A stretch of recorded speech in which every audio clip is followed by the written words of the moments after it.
Blast from the past, meaning a way to refer to something or someone, reminding you of an earlier time.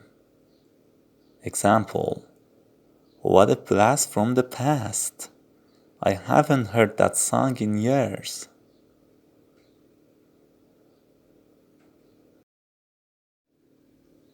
Heads up, meaning used for telling someone to pay attention or for warning them about something.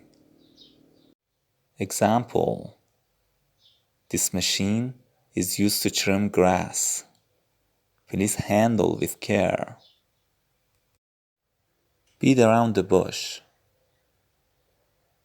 meaning to spend a long time getting to the main point of what you're saying, especially because it's embarrassing. Example, stop beating around the bush and tell me the truth.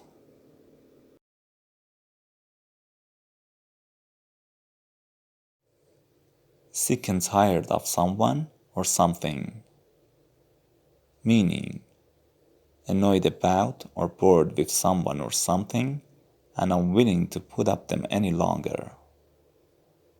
Example, I'm sick and tired of listening to your complaints.